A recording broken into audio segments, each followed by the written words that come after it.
والعاقبة للمتقين والصلاة والسلام على أشرف الأنبياء وسيد المرسلين وعلى آله الطيبين وأصحابه الكرام أجمعين. أما بعد فأعوذ بالله من الشيطان الرجيم. بسم الله الرحمن الرحيم. إن الله وملائكته يصلون على النبي يا أيها الذين آمنوا صلوا عليه وسلموا تسليما. اللهم صل على سيدنا ومولانا محمد وعلى آله وأصحاب سيدنا ومولانا محمد وبارك وسلم صلاة وسلاما عليك يا سيدي يا سيدي يا سيدي يا رسول الله صلی اللہ علیہ وسلم. محترم مکرم سامعین کرام وعزیزان گرامی قدر، اللہ سبحانہ و تعالیٰ کا کروڑا شکر اور اس کا احسان ہے کہ اس ذات پاک نے ہم سب کو نبی اکرم نور مجسم صلی اللہ تعالی علیہ وسلم کی امت میں پیدا فرمایا، اور نبی کریم صلی اللہ علیہ وسلم کے صدقہ پاک سے ہم سب کو ایمان اور اسلام کی دولت سے سرفراز فرمایا. احباب محترم، یہ جو پیر کامل یا مرشد کامل یا شیخ کامل کی جو شرائط و اوصاف ہیں، حضور سیدنا غوث العظم شیخ عبد القادر جیلانی رحمۃ اللہ تعالی علیہ کی تعلیمات کی روشنی میں بس اس کا یہ آخری حصہ ہے. گزشتہ جمعۃ المبارک کو ہم نے جو آخری دو خوبیاں، دو صفات اور دو شرائط جو بیان کیے، جو غوث العظم رحمۃ اللہ تعالی علیہ نے فرمایا کہ دو صفات اس پیر کامل میں ایک مولا علی والی ہونی چاہیے، یعنی ایک اس میں کہ وہ عالم ہو، اسی پر ہم نے گفتگو کی تھی، اور دوسرا وہ یہ ہے کہ پھر وہ بہادر ہو، یعنی بزدل نہ ہو. اس کے میں ابھی وضاحت کرتا ہوں کہ علم کے حوالے سے ہم نے یہ وضاحت کی تھی کہ چونکہ مرشد کامل جو ہوتا ہے وہ صاحب ارشاد ہوتا ہے، وہ رہنما ہوتا ہے، پیشوا ہوتا ہے، مقتدا ہوتا ہے. جو اس پیر کامل کے ارادت مند ہیں، مریدین ہیں، تو وہ چونکہ ان کو رہنمائی فراہم کرتا ہے. اگر پیر ہی عالم نہیں ہوگا تو پھر وہ مریدوں کی رہنمائی کس طرح کرے گا، ان کو بتائے گا کیسے کہ شریعت کے احکامات، عقائد جو کہ درست ہونے چاہیے.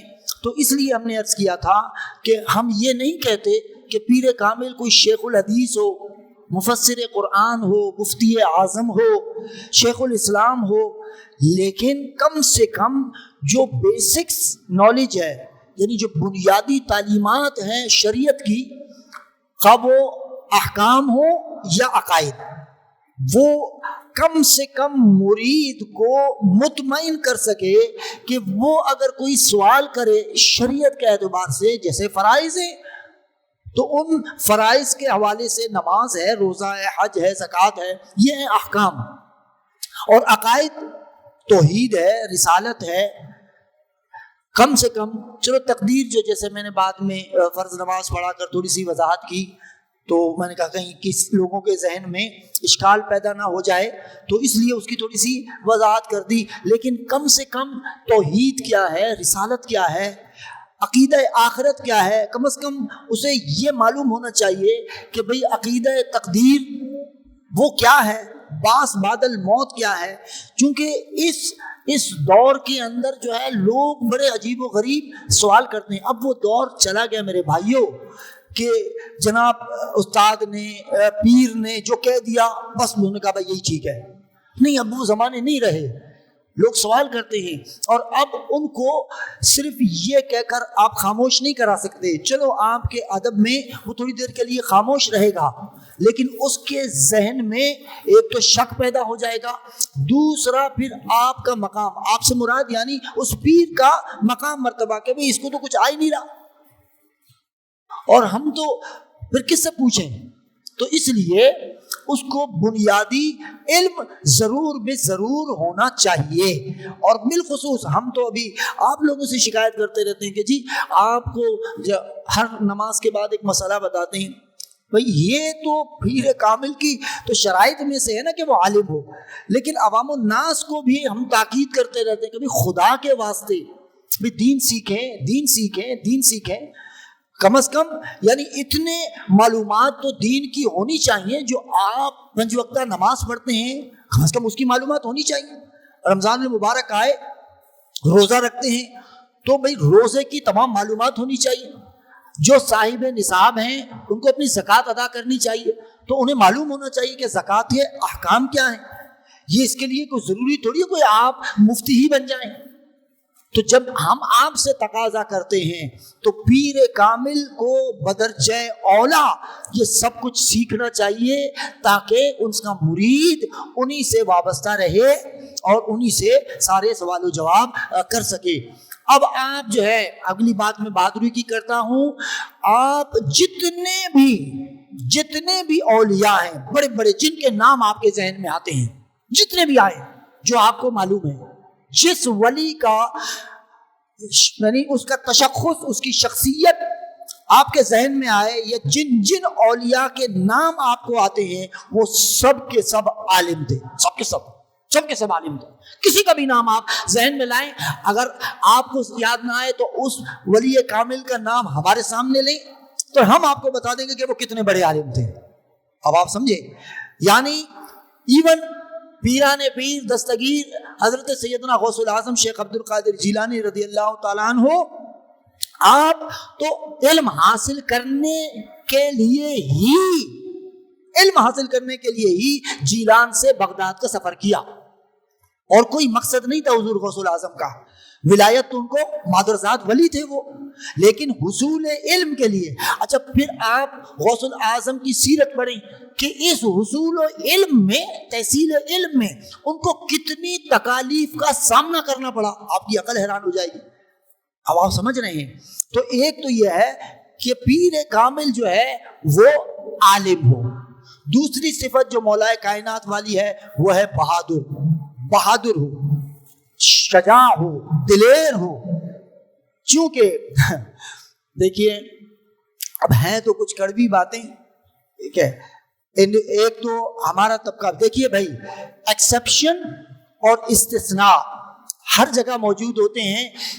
اگر جب ہم کہتے ہیں کہ مولوی عالم تو سب سے پہلے ہم اپنے آپ کو کنسیڈر کر رہے ہوتے ہیں. یقین کریں کبھی کبھی تنہائی میں بھی میں روتا ہوں کہ جو کچھ کبھی کبھی ہم بھی مصلحت کا شکار ہو جاتے ہیں, حالانکہ نہیں ہونا چاہیے. لیکن یہ مولوی حضرات اللہ ماشاءاللہ, میں نے کہا ایکسیپشن ہر جگہ ہیں, ٹھیک ہے, آپ لوگوں کی بھی عقیدتیں ہوں گی, آپ بھی صاحبان سلسلہ ہیں, میں نے کہا کہ میں خود صاحب سلسلہ ہوں. لیکن ان پیروں نے اور ان مولویوں نے جتنے مصلحت کوشی سے کام لیا ہے, انہوں نے اس دین کے اندر جو لوگ دین سے دور ہو گئے اور یہ بدذات اور بد کردار, راشی, مجرم, قاتل, حکمران, یہ ہم پر اس لیے غالب ہو گئے کہ نہ مولوی بولتے ہیں نہ پیر بولتے ہیں, کوئی نہیں بولتا. عوام تو بول ہی نہیں رہی نا, چاہو عوام کو چھوڑے بیچارے. عوام تو اس چکر میں ہوتے ہیں کہ کوئی ان کے لیڈر ہو, کوئی قائد ہو, کوئی ان کو راہ دکھائے, ٹھیک ہے. اب میں نے آپ کو کہا کہ یہ جو ہے نا یہ دلیری کم از کم اتنا تو ہو کہ وہ صحیح کو صحیح اور غلط کو غلط کہہ سکیں. ہم یہ نہیں کہہ رہے کہ بھئی ہتھیار سے لیس ہو کر جو ہے نا سارے حکمرانوں کے سینے چھلتی کر دے, ان کی گردنیں اتار دے, یہ تو ہم نہیں کہہ رہے. لیکن کم از کم اتنا تو ہونا چاہیے کہ بھئی صحیح کو صحیح اور غلط کو غلط کہا جائے. لیکن ایسا نہیں ہو رہا.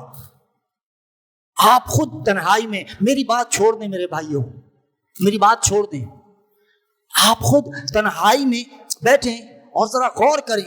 جس کا بھی, جیسا میں نے ابھی آپ کہا کہ جتنے کبار اولیاء ہیں, بڑے بڑے اولیاء ہیں, آپ ان کا نام لیں اور خود سوچیں, دیکھو وہ کتنے بڑے عالم تھے.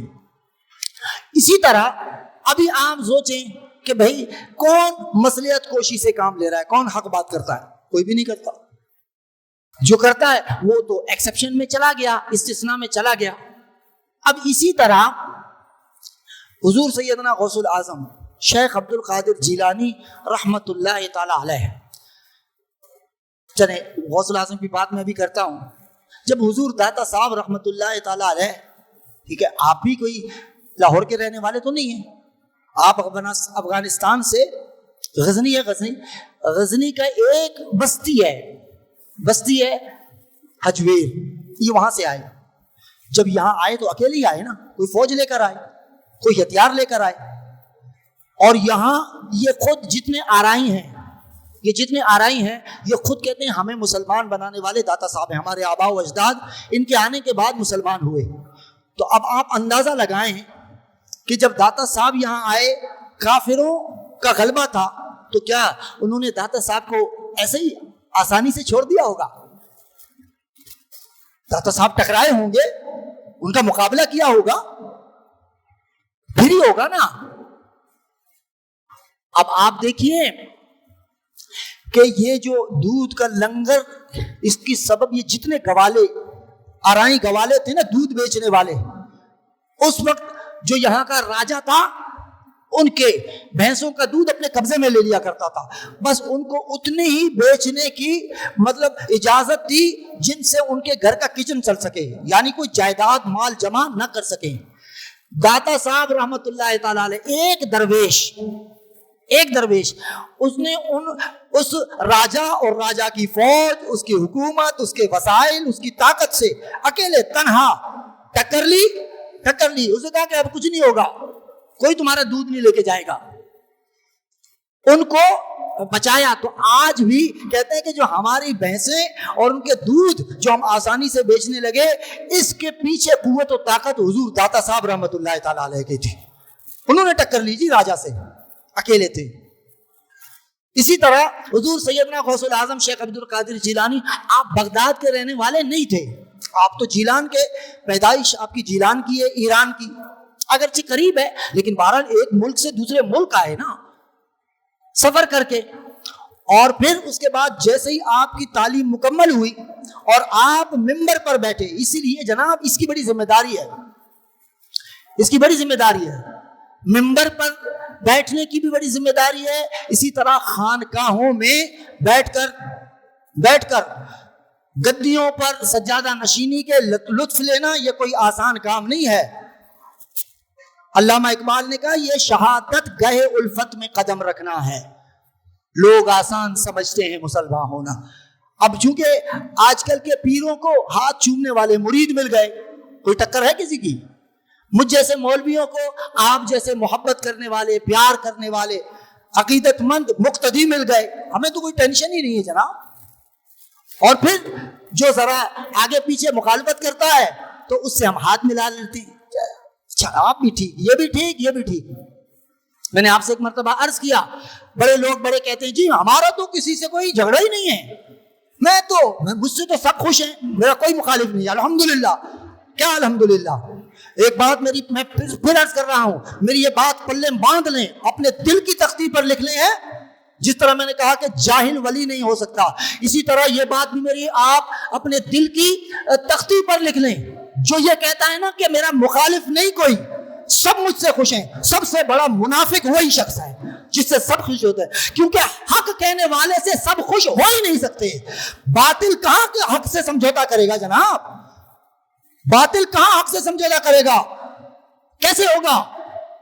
تو اس کا مطلب ہے اگر آپ کا کوئی مخالف نہیں، آپ کا کوئی دشمن نہیں، سب آپ سے راضی ہیں، سب آپ سے خوش ہیں، تو یوں سمجھ لیجئے کہ آپ سے بڑا منافق، آپ سے مراد جو یہ کہتا ہے سب مجھ سے خوش ہیں، تو اس کا مطلب ہے سب سے بڑا منافق وہی ہے. کیونکہ باطل کا اسی لیے کہا کہ باطل دوئی پسند ہے، باطل دوئی پسند ہے، حق لا شریک ہے. باطل دوئی پسند ہے، باطل تو ادھر بھی ٹھیک یہ بھی ٹھیک، یہ منافق ہے. باطل دوئی پسند ہے، حق لا شریک ہے. کہا کہ میان حق و باطل نہ شرکت کر قبول. علامہ اقبال نے کہا کہ حق و باطل کو ملاؤ نہیں، ان کو پارٹنر نہیں بناؤ.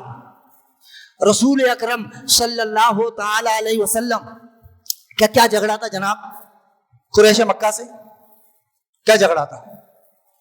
آپ اس پر پورا کئی جمعے خطاب ہونا چاہیے اور کریں گے انشاءاللہ. یہ جو ہم بزدل ہو گئے، ظالموں کو قبول کر لیا، چپ کر کے بیٹھ گیا، ٹھیک ہے یار چلنے دو ٹھیک ہے یار مجھے تو کوئی ٹینشن نہیں ہے, روٹی مل رہی ہے ورنہ اس روٹی سے بھی جائیں گے, اور یہ ہے اور وہ ہے, کون احتجاج کرتا پھرے اور کون کیا کہے. دوستان محترم, سورہ حج کی آیت نمبر 39 اور 40 پڑھ لیں. 17ویں سپارے کی سورہ مبارکہ ہے یہ سورہ حج, اس کی آیت نمبر 39 اور 40. اللہ تبارک و تعالیٰ نے فرمایا کہ اذن للذین یقاتلون بانہم ظلموا وان اللہ علی نصرہم لقدیر الذین یخرجون من دیارہم بغیر حق. کہا کہ انہیں جہاد کی اجازت ہم نے دے دی اس لیے کہ ان پر ظلم ہوا. ان پر ظلم کیوں ہوا؟ ایک بات یہ ہے کہ ظلم کیا تھا. اگلی آیت میں کہا کہ یخرجون من دیارہم, ان کافروں کا ظلم ان پر یہ تھا مسلمانوں پر کہ انہیں ان کے گھروں سے نکال دیا. گھروں سے کیوں نکالا؟ کیا ان کے پلاٹ پہ قبضہ کر لیا تھا؟ کیا ان کے گھر پہ قبضہ کر لیا تھا؟ نہیں.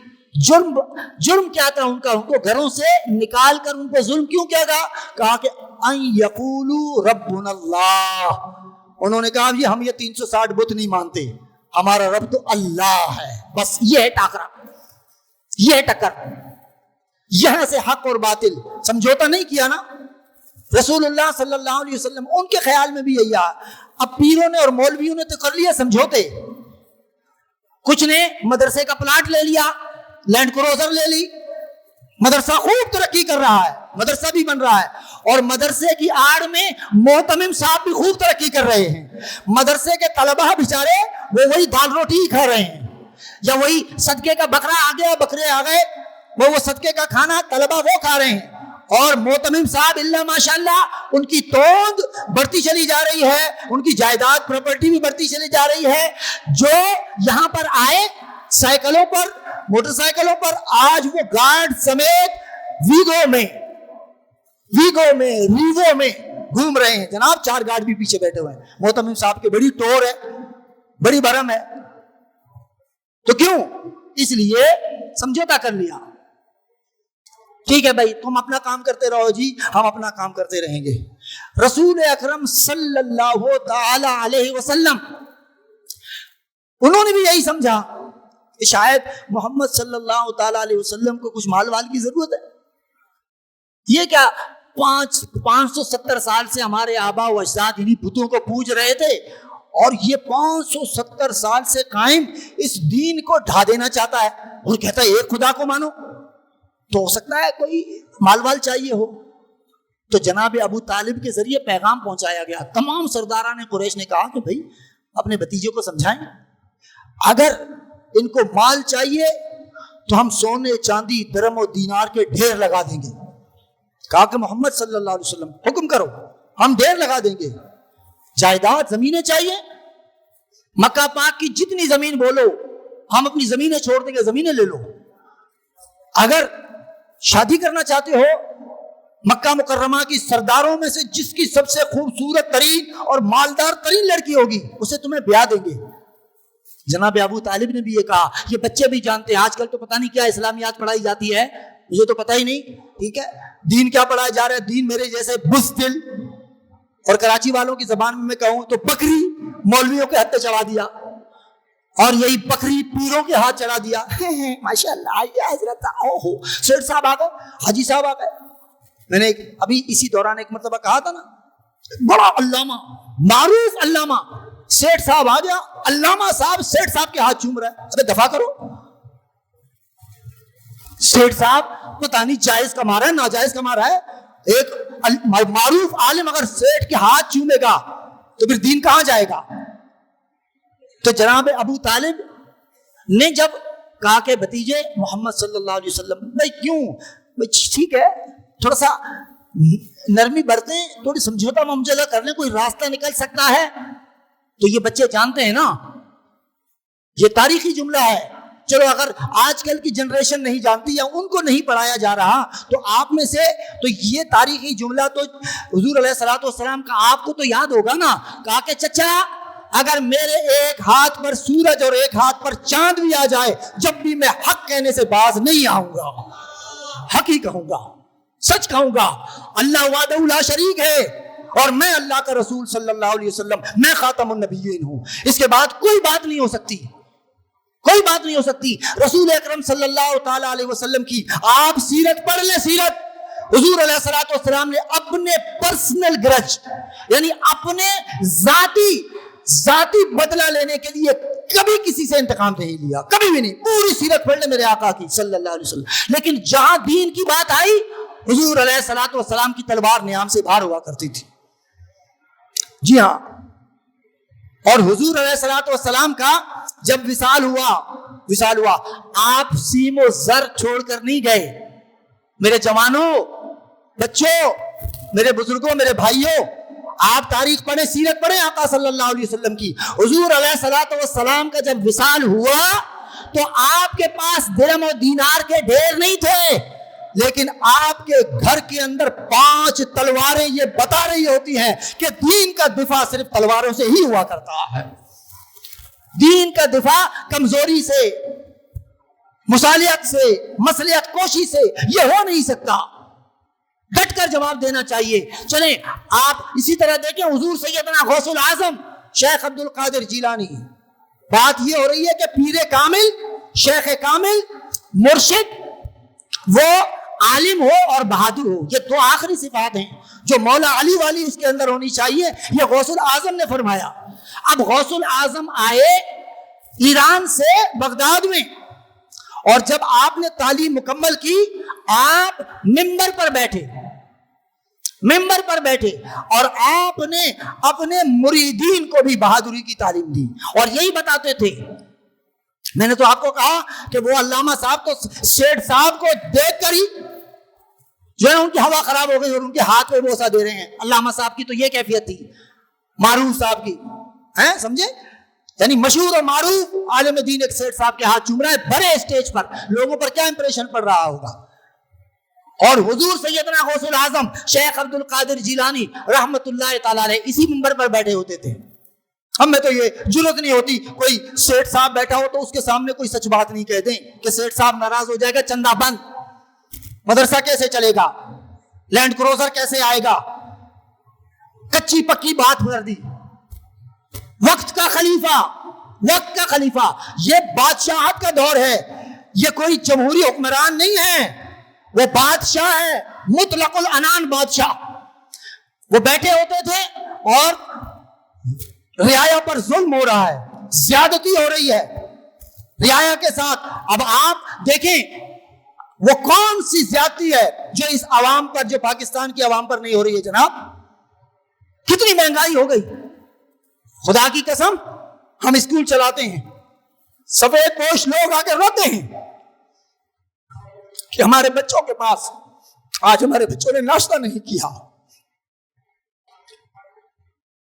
ہم اس سوسائٹی میں رہ رہے ہیں اور ان حکمرانوں سے بانسیں کھلی کھلی، اللہ ماشاءاللہ مولوی اور پیر ان کے آستانوں پر، ان کے در پر، آستانوں سے مراد میں حکمرانوں کی بات کر رہا ہوں، ان کے در پر آنیاں جانیاں لگی ہوئی ہیں ان کے ساتھ، اور وہاں وقت کا خلیفہ ایسے اگلے صف میں بیٹھا، اور حضرت شیخ عبد القادر جیلانی غوث العظم اپنے منبر پر کہتے ہیں، یہ نہیں کہتے ہیں ابو یحییٰ او خلیفہ وقت، او بادشاہ وقت، عبد القادر تمہیں حکم دیتا ہے کہ تم رعایا پر ظلم کرنا بند کر دو ورنہ تمہارا اقتدار باقی نہیں رہے گا۔ یہ غوث العظم اس طرح فرماتے تھے۔ سامنے پہلی صف پہ خلیفہ بیٹھا ہوا تھا، اور ایک مرتبہ مستنجد باللہ نے، یہ عباسی خلیفہ تھا، مستنجد باللہ نے دیکھا کہ مولوی صاحب تھوڑا سا آگے پیچھے ہو رہا ہے، تو اس نے بھی تصور کیا ہوگا 14ویں صدی 15ویں صدی کے مولویوں کا، تو اس نے دو تھیلے دینار کے بھیجے تحفہ۔ ہمارے یہاں تو میں نے کہا نا کہ نذرانہ نہیں سود ہے پیران حرم کا، یہ نذرانے وصول کرنے والے پیران اعظام، اسی لیے پھر سچ بات نہیں بول سکتے۔ 2 تھیلیاں بھیجی اس نے درہم کی، دینار کی 2 تھیلیاں۔ حضرت یہ تحفہ ہے، خلیفہ وقت نے بھیجا ہے۔ اور جب اس کا نمائندہ آیا، حضور غوث العظم نے دونوں تھیلیاں اپنے ہاتھ میں پکڑی اور ایسے ان کو دبایا، ان میں سے خون ٹپکنے لگا، کہا کہ جاؤ اس عباسی خلیفہ مستجد باللہ سے کہو اگر مجھے رسول اللہ صلی اللہ علیہ وسلم کی نسبت کا حیا نہ ہوتا، چونکہ عباسی خلیفہ تھے حضرت عباس رضی اللہ تعالیٰ عنہ کی آل میں سے، کہا کہ اگر مجھے حضور علیہ الصلوۃ والسلام کی نسبت کا حیا نہ ہوتا، ان دو تھیلیوں سے اتنا خون بہا تھا کہ بادشاہ وقت کا محل اس خون کے دریا میں بہہ کر ختم ہو جاتا۔ کہا کہ عوام کا خون چوس کر مجھے نذرانے پیش کرتے ہو اور سمجھتے ہو کہ میں تمہارے ساتھ ہو جاؤں گا؟ نہیں، میں ہمیشہ حق کے ساتھ، اس لیے کہ میں حسنی حسینی سید ہوں۔ حسین نے یزید کے ساتھ کوئی معاہدہ نہیں کیا، میں حسین کی آل میں سے ہوں، میں بھی کسی ظالم سے ہرگز معاہدہ نہیں کر سکتا۔ تو پیر ایسا ہونا چاہیے میرے عزیز دوستو۔ تو عرض کرنے کا مقصد و مدعا یہ ہے